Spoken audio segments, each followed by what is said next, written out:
E aí, galera, mais uma vez, muito boa noite, você que se liga no canal Caçando Verdades, mais uma vez por aqui, teu amigo Ednilson, tá certo, trazendo mais uma contradição, mais uma mentira bíblica. Pessoal, geralmente,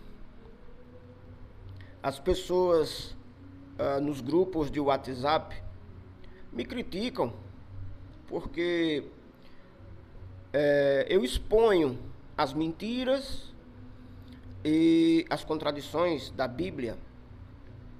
E muitos deles falam para mim que eles dizem que eu devo ler mais a Bíblia e não criticar. Eles dizem que eu preciso entender a Bíblia, que eu preciso ver a Bíblia com olhos espirituais. Pessoal, vê só,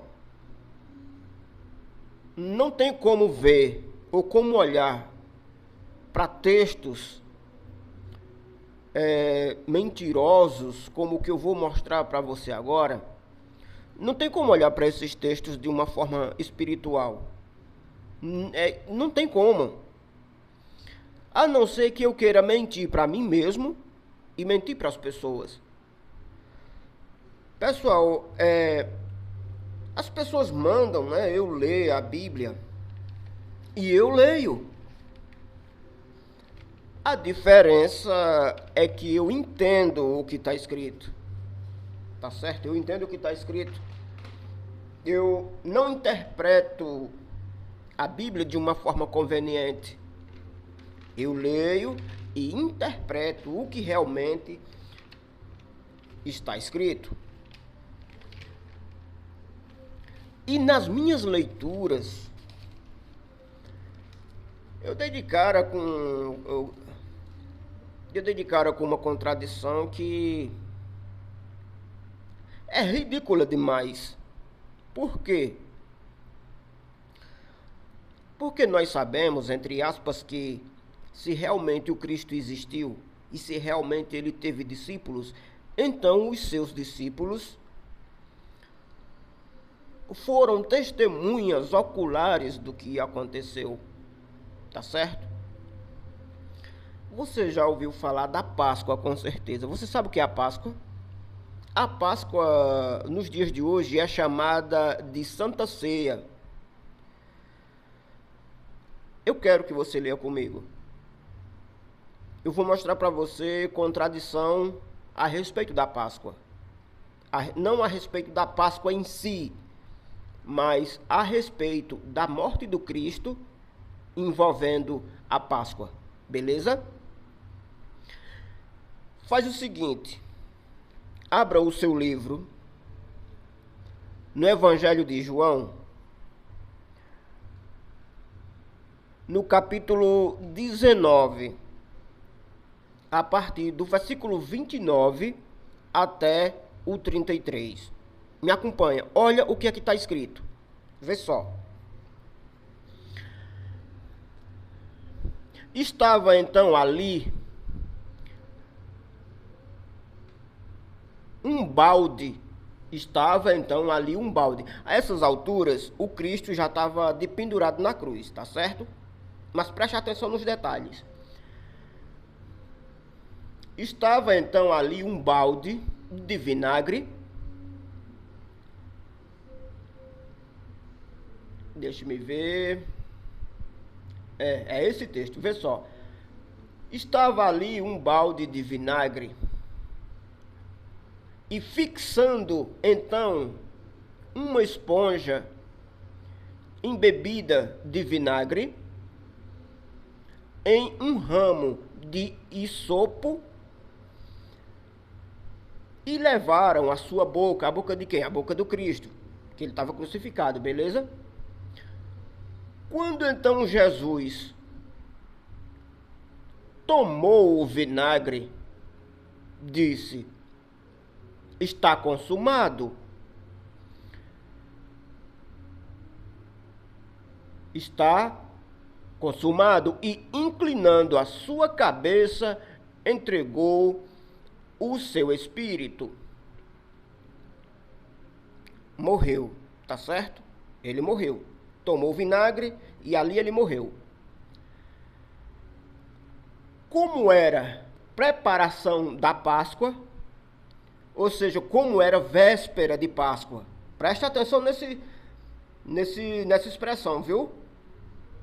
Como era preparação da Páscoa, ou seja, como era véspera de Páscoa, a gente vê por esse texto que Jesus morreu na véspera de Páscoa, ou seja, na Páscoa ele já estava morto. Continuando, como era a preparação da Páscoa? Os judeus pediram para que os corpos não ficassem na cruz durante o sábado. Qual sábado? Aqui era a Páscoa, beleza? Então pediram a Pilatos que lhes quebrassem as pernas e fossem retirados da cruz. Vieram então os soldados e quebraram as pernas do primeiro e depois do outro que foram crucificados com ele. Com ele quem? Com Jesus. Primeiro aqui a gente vê que o Cristo morreu, entregou o seu espírito na véspera da Páscoa. E na Páscoa ele já estava morto. Continua. Olha o que está escrito, beleza? Chegando então a Jesus, quem? O soldado que quebrou as pernas dos outros que foram crucificados com ele. Chegando então a Jesus, vendo que ele já estava morto, não lhe quebraram as pernas.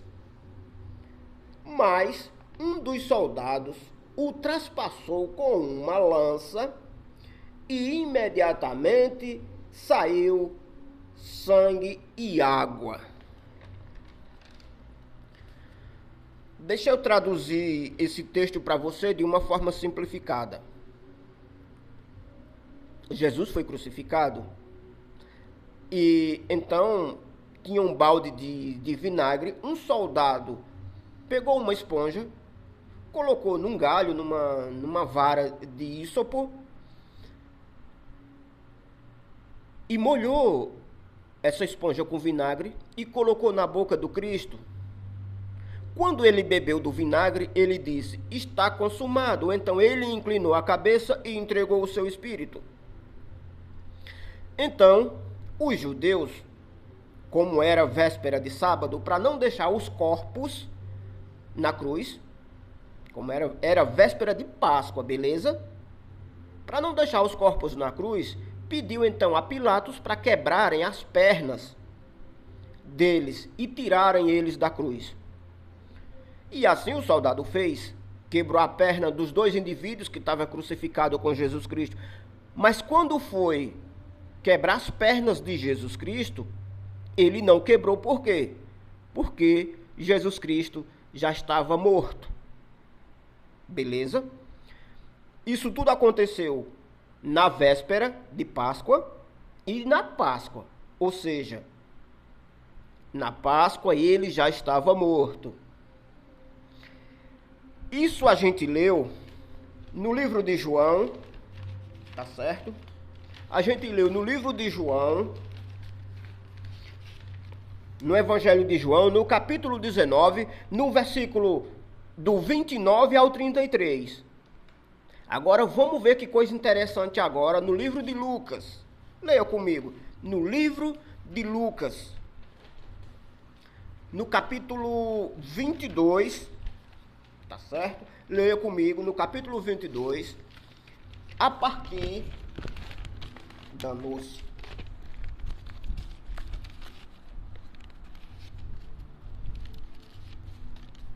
Evangelho de Lucas, capítulo 22, versículo do 17 ao 20. Olha o que está escrito. E tomando então o cálice, e havendo dado graças, disse: tomai e reparti-o entre vós, porque eu vos digo que já não beberei do fruto da vide até que venha o reino de Deus. Continua. E tomando o pão e havendo dado graças,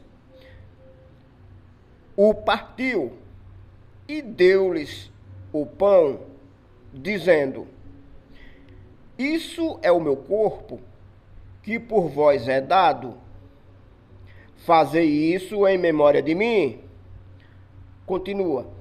E semelhantemente tomou o cálice depois da ceia, ou seja, depois de comer, e disse: esse é o cálice. Esse é o cálice do Novo Testamento, no meu sangue, que é derramado por vós. Aqui, pessoal, a Santa Ceia seria, na realidade, a Páscoa, tá certo? A Páscoa é, na verdade, a Santa Ceia.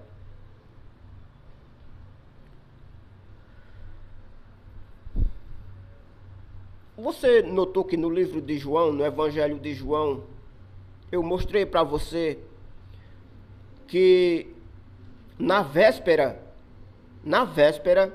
da Páscoa, o Cristo bebeu vinagre e inclinou a cabeça e entregou o seu espírito, ou seja, na Páscoa ele já estava morto. Como que agora em Lucas o próprio Cristo ele pratica, ele consome, ele comemora a Páscoa. E agora, qual é o professor de escola bíblica, qual é o pastor, qual é o padre, qual é o professor de teologia que vai explicar isso? Porque João diz que na Páscoa ele já estava morto, mas aí Lucas afirma que ele praticou, que ele consumiu, que ele comemorou a Páscoa. Mas aí eu pergunto a vocês, será que não tem alguma coisa errada aí? Porque, afinal de contas, entre aspas, os dois teriam sido testemunhas oculares do que aconteceu. Fica aí uma interrogação para você que é religioso. E aí, esse seu livro mente ou não mente? Ele mente, infelizmente para você. Eu sempre digo nos meus vídeos que aquele que estuda e pesquisa tem conhecimento. Quem não estuda e não pesquisa vai acreditar no que os seus líderes religiosos lhe diz e lhe ensina. Deixando claro aqui que eu não tenho a intenção de ofender a sua pessoa, mas de mostrar para você que a sua crença e o seu livro são mentirosos. No mais, todos vocês um forte abraço, muito boa noite e até a próxima.